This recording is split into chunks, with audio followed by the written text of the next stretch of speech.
chaos est une traversée. C'est l'histoire d'une femme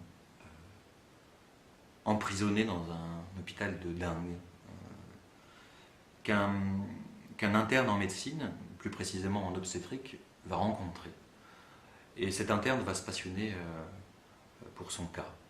Un cas qui n'est pas courant selon lui, car cette femme ou cette folle voit au zénith du ciel,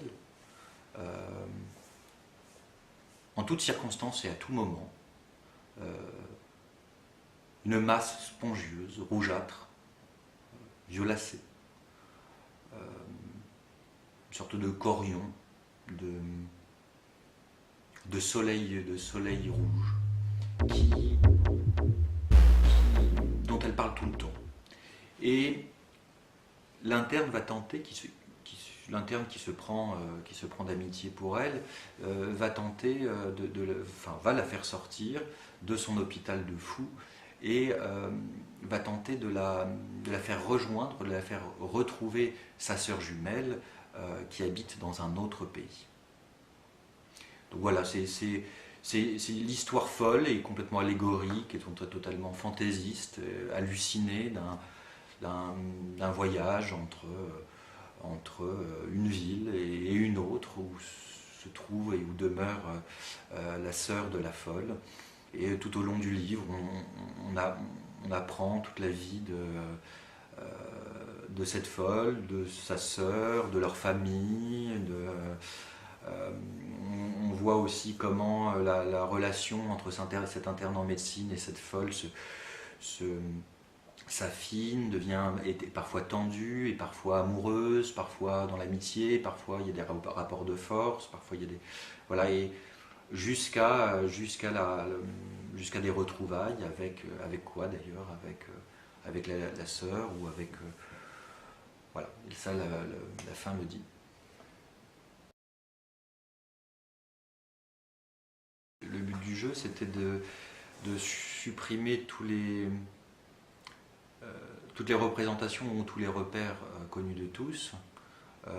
Donc déjà de gommer les prénoms, de gommer des noms de villes, de gommer des pays que le lecteur pourrait reconnaître, de gommer finalement tout ce qui pourrait appartenir à notre réalité, afin justement d'allégoriser l'ensemble, sans doute pour qu'il gagne un degré dans le symbolique, et symbolique en lequel chaque lecteur peut se retrouver et et peut se retrouver aussi dans un délire, et c'est ça qui m'intéresse, c'est finalement de pousser le lecteur dans un délire doux. Quelque chose de très important pour moi lorsque j'écris, c'est que j'estime que la littérature ne singe pas la vie, elle est la vie même. Qu'est-ce que cela signifie? Ça veut dire que quand j'écris, je vis profondément tout ce qui se passe dans l'histoire que je raconte, mais également dans tout ce que les mots portent et charrient de sens. Donc je suis profondément comme halluciné, comme en transe dans le flux de l'écriture. Et j'espère ainsi que le lecteur sera aussi porté par ce flux. Et j'aime vraiment croire qu'il saura entendre cette musique qui porte et qui est un voyage. Tu parlais de l'organique, je crois qu'une littérature n'a de sens, ou qu'un texte n'a de sens que s'il est profondément organique. Effectivement, quand je travaille, mes textes, je les laboure, et en les labourant, je sens vraiment profondément la terre, je sens profondément les choses que ça dit, je suis en plein rêve, mais je suis dans un plein rêve vécu.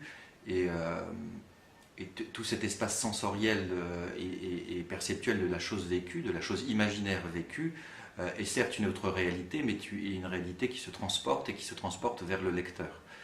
Aussi, vraiment, l'idée que le lecteur puisse ressentir tout ce rêve, tout cet espace onirique, est pour moi une des raisons essentielles de l'écriture et dans la pensée, et c'est aussi comme ça que je pense la réception.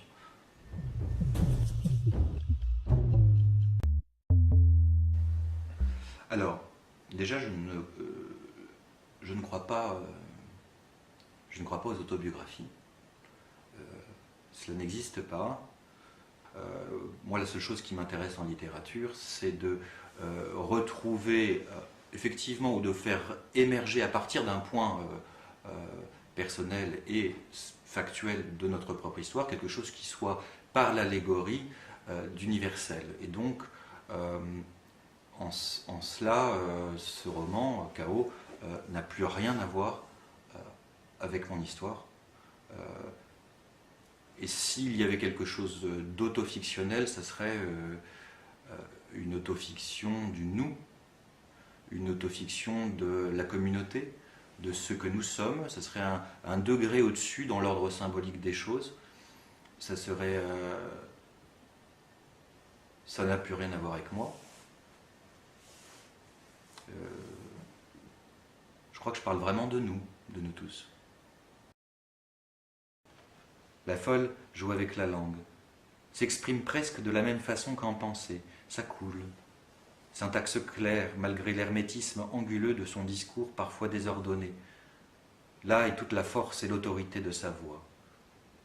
L'aplomb de sa conscience. Elle hésite peu, sinon par quelque effet de son humeur, ce pouls du ton, la mesure de sa musique. Sa rêverie s'arrête. La roue libre de son esprit, qui ne connaît ni frottement ni aspérité, s'écharpe et s'abrutit au contact du réel, mais pas tout à fait. Elle se réveille et ouvre un œil, pose sa main, la droite peut-être, entre ses seins jeunes et fermes. Elle n'a que 27 ans. La pulpe de son index tournoie doucement, sensuellement presque, autour de la zone sensible sur le mi-temps des côtes, où elle se caresse. Certains pourraient y voir de l'érotisme, alors qu'elle verse une larme à l'endroit même de son doigt travaillant la peau et les nerfs, entre inspiration et expiration, au nœud même du plexus solaire et au-dessus. Soudain, elle se lève, fait quelques pas, agite sa tête comme un chien s'ébroue, s'étire et se tortille, et très puissamment, elle se projette avec tout le poids de son corps contre la porte de sa chambre, une porte légèrement spongieuse, semble-t-il, avalant un peu la tête, une porte molle. Un bruit sourd se fait entendre, malgré tout, un bruit contenu, intérieur, brille étouffé.